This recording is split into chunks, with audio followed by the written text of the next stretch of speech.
Hi, everyone, and welcome to Canceling COVID, a real talk, real conversations, real solutions as we are in a pandemic right near now, a global pandemic. And this is such an important conversation. A little bit frustrated right now. We've had so many technical difficulties.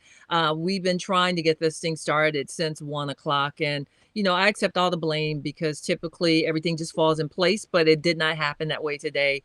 And I've got an amazing producer who just tolerates me. And, sometimes it's just like what gives, but we want to have this conversation. We've got really important guests that took time out of their valuable schedule to work with us. I want to say thank you to our partners and our sponsors, Mecklenburg County Public Health, mecnc.gov, that's mecnc.gov, as well as Groundwater Solutions. I'm not going to waste any time. There are growing concerns about our children, growing concerns about the Delta variant, growing concerns about the spike in numbers that we're seeing.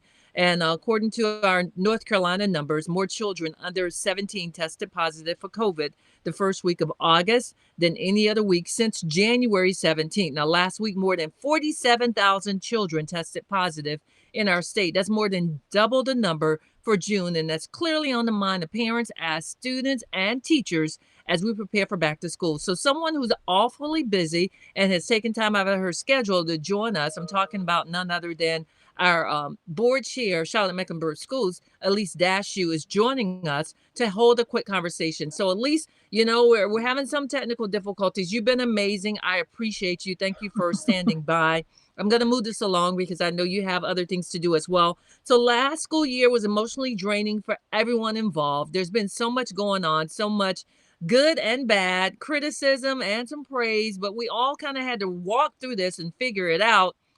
How are you guys preparing to send kids back to the classrooms now as far as this transition? What does that mean to you? Well, yeah, I mean, this year was emotionally draining, and we just kind of had to keep on rolling with the punches. So I think maybe your technical difficulties today were kind of symbolic of that. Yeah. It certainly taught us. It taught me how precious in-person schooling is. I mean, I don't know that, like, I know a lot of kids who didn't appreciate it until it was not an option anymore, and so.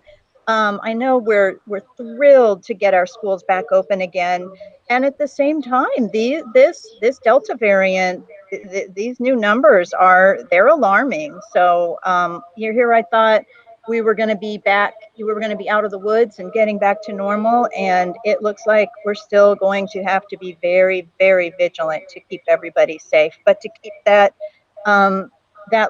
teaching and learning going. Yeah, and it's so complex. And now people, I'll save that for how much concern are you about the increase in the COVID cases as our students come back? I mean, obviously, you mentioned the Delta variant. There are some people that are dismissive. I guess a heightened concern would be a good description for you. Oh, absolutely. Yep. I am had zero doubt that we made the right decision to require masks. In fact, right after, I mean, that decision was highly recommended by the CDC, the American Academy of Pediatrics, the state health directors, and our county health director. We had 70 doctors. I had more than 70 doctors email me personally to urge for this, and they've never really rallied about something like that before with us. Doctors, they tend to be not all that political. So I do think masking is very, very important.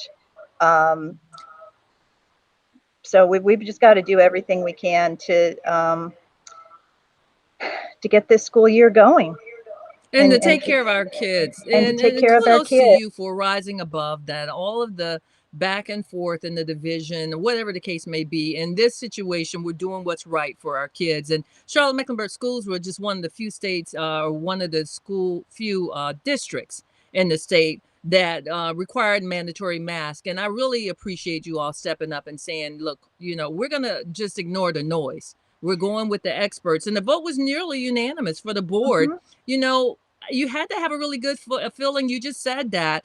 But you guys should certainly be proud because in some areas, for leaders that didn't get the support, I heard it explained in one way. So parents, this is how you feel, and if there is a spread, then you are acknowledging and will be aware that your children will be home yet again. Did Hmm. you guys have to present that as well? Well, yeah, that was actually a big part of the consideration, which is that what we've learned now from the health experts is that if there's an exposure at a school, but everyone's wearing masks, then the kids don't necessarily have to quarantine. If a child is exposed and has symptoms, they have to quarantine for sure. But um, last year we had situations where an entire class would have to quarantine, and the state legislature does not want us doing remote learning right now. So we just absolutely need to do everything we can to keep kids safe in school and not have to quarantine. And so, interestingly, a lot of the school boards that had around the state that had come out with making masks optional are now running into those mass quarantine situations, and they're reversing course. So more and more school boards are now changing their minds and making masks required. It's just been kind of interesting to watch that play out. It's unfortunate that leadership allowed, and I'm not talking anyone in particular, but leadership has allowed more politics than ever. We know it's in everything, but more than ever to lead people to just ignore, just like common sense or what's right in front of you.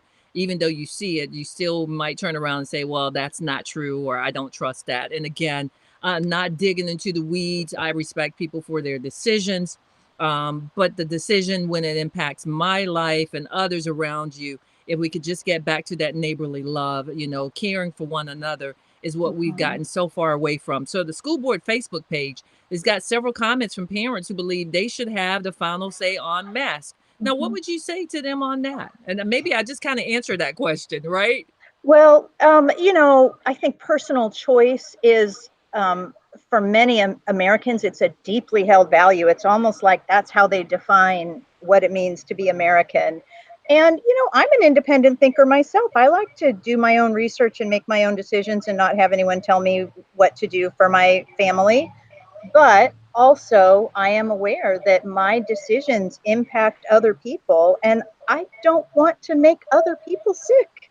I mean, it's as simple as that. A friend of mine was talking the other day about, driving at night without the headlights on. You could say, well, that's my personal choice to drive without the headlights on. But you know what? If someone crashes into me or I crash into them and I cause an accident, that's not okay. That's a responsibility too, is to do right by each other. So let's talk about, we've got the mask in place. What are some of the other safety protocols? Oh, so we are urging vaccines. We'll watch for lots of vaccine clinics at our schools. Um, Let me see, I've got my list here. We've, um, first of all, there are some parents that are asking, well, can we get an exemption to not have to wear masks?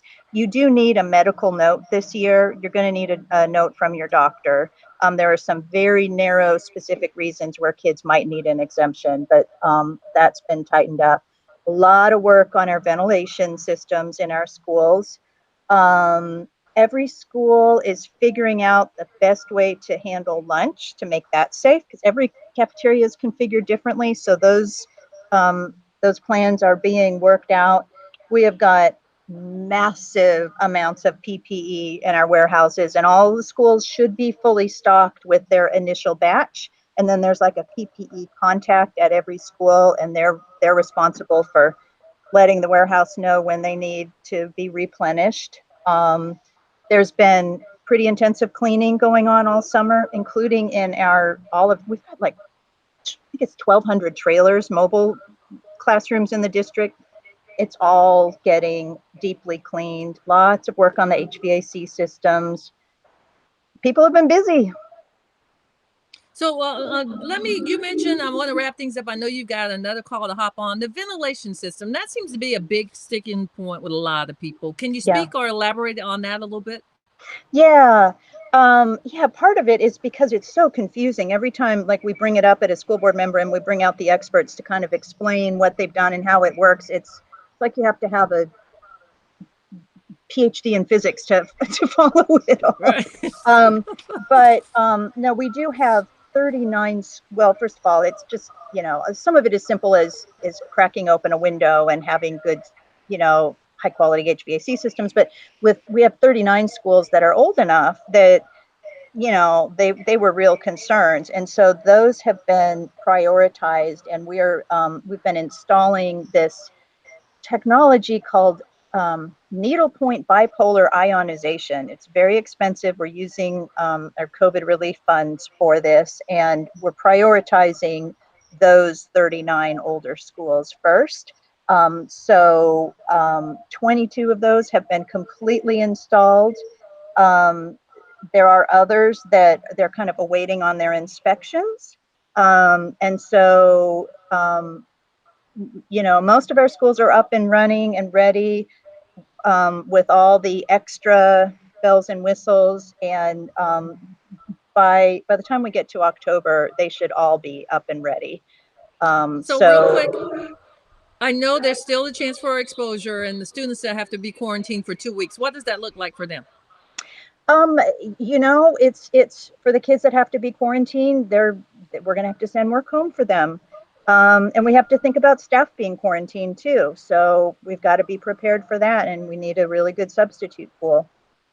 And congratulations, we're seeing a lot of positive feedback for Camp CMS. So I'm going to let you go. I appreciate you oh so much. You're always there when we call on you. Thank you for being a part of just being receptive to conversation out in the community. Anything in closing that you would like to share? Yeah, if I could just share the news about our next vaccine clinic. It's going to be at the Education Center, which is at 4221 Stuart Andrew Boulevard on August 17th from 10 a.m. to 2 p.m. You can just walk up. It's for kids 12 and up and adults. And so we just really want to make it as easy as possible for people to get vaccinated. And there will be many, many vaccine clinics at our schools throughout the year, but that's the next one coming up. And so just wanted to share that. Thank you for all that you do to share good information, Tonya. And thank you, Ms. Dashu. I really appreciate it. Thank you for taking the time to share with us. So, guys, you see the leaders are working really hard, trying whatever they can to make this come together. And it's not an easy task. And if you hear some feedback, it's because we're trying to continue to work through all that we're doing. Let's talk about South Carolina, where their Department of Health, their people that handle their public health, it's called DHAC, reports 2,000 new COVID cases this week. 85 of those are schools. Governor or people that are in schools. Governor McMaster says for his state, masks in schools will continue to be optional, and a future lockdown is out of the question. I don't think they ever locked down, so I'm not really sure why that statement was even needed. But he is pushing for vaccinations, which is a positive thing. But be sure to drop your questions and comments in the chat if you get a chance. Right now, we're just trying to make sure we get you the information. We're going to shift gears and move to our next topic, which is COVID and the housing market. And I met this beautiful lady who is she's actually from New York, but we made her a Southern belle now, and she lives, works, and really loves Mecklenburg County. Welcoming my guest who's been very patient with me. I've just had like a whirlwind of the last 3 weeks since I met her. I guess about a month ago, a month or so. But she a beautiful smile and works really hard in real estate. I'm talking about Terry Hansley. She's broker in charge for the Terry Hansley Realty Group. And I want to say, first of all, good afternoon and thank you for your patience and thanks for joining us. Thank you so much, Tanya, for having me.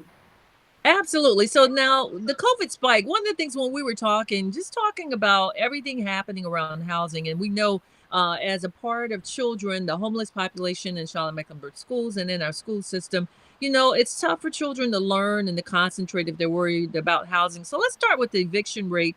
The moratorium was recently extended. We can't ignore, though, that landlords, especially those renting single family homes, are struggling. Do you see more rental properties going for sale, especially now that it's a seller's market? You see a little bit of a spike because they're trying to kind of get out of that industry because of the moratorium. But for the most part, investors, that's what they do, right? It's risky. They take their chances, and with some of the programs that are being put in place for them, if their tenants and collaboratively with them. go out and fill out the necessary forms, they can get their rents paid. So the investors, like I said, they're used to investing, and they take some hits here and they get some pluses there. So so far it's been kind of stable. So, Terry, how would you say some home prices have changed during COVID, especially how the competition has changed? Because the conversation you and I had was kind of about, how this profession you've done for years and you've loved for so many years has really, really changed. Oh yeah, it's changed quite a bit, and a lot of it is just over time. We have an amazing city and surrounding areas where people want to live.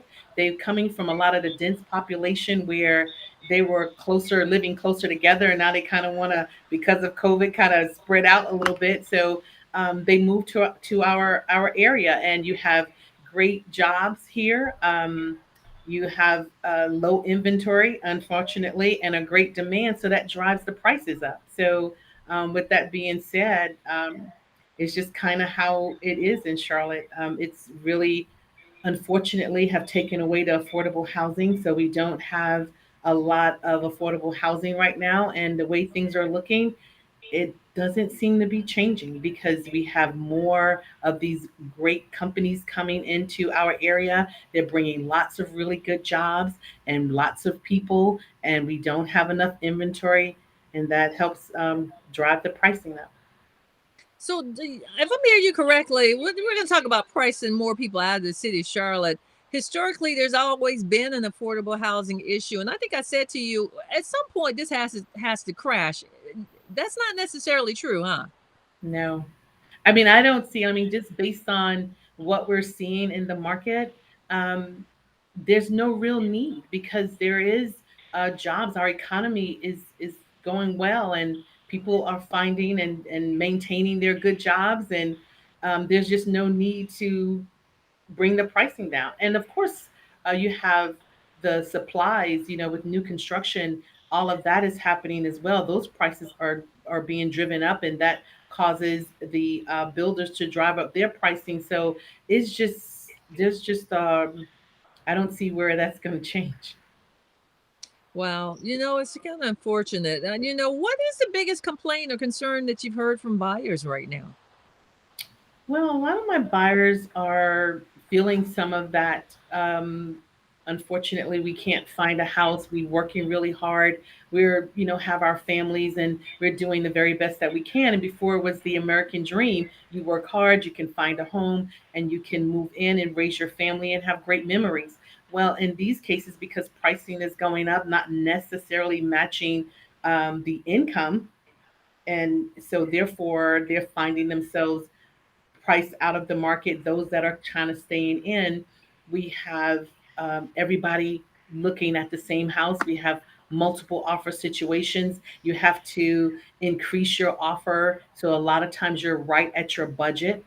And so you have all of these other people vying for the same home. You have due diligence money being put into the pot. And so it's becoming very risky as well. So in those cases, a lot of my buyers are just like, this is getting to be too much. And some of them have to bow out gracefully because they can't compete. And it's interesting you shared that. I saw on Next Door and I was sharing with my husband. I don't think I had a chance to share the story with you. A lady posted, she's a mom, that her daughter was trying to move here with her family. And she asked that anyone, if they had their house on the market, to please consider the American dream, and that these homes are for families trying to build that dream and try and avoid these investment groups and people that are just coming in here, purchasing these homes with no loyalty or any commitment to the community. And I saw several people who posted in response and said, I plan to do that, or I have done that. We had plenty of offers on our home, but we looked for families who really wanted to move to the area. Because in the end, if you got investors and people, you do what you do, it's capitalism. But as people are transitioning in and out with no commitment to the community, that really affects, I would think, the value of your community and your homes as well. Oh, absolutely. I started in this business back in 2005 and 6, and I started in new construction where I was a sales rep that sat in the community. And it was very important for me to build that community of families.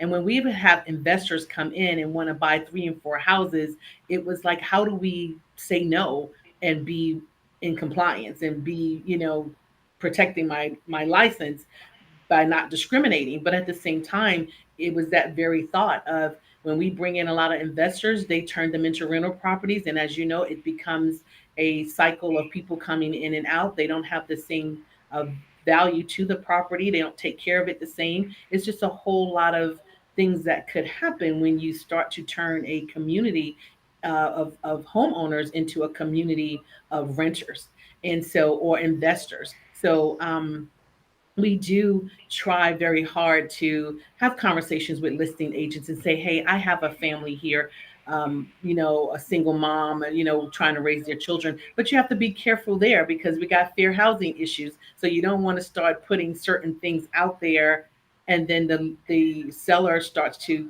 have a whole nother issue because they may feel like, okay, if I don't choose this person, they may think I didn't choose them because they are, a family of children, and so on and so forth. So it's a slippery slope, and we try to do the best we can to sustain our communities.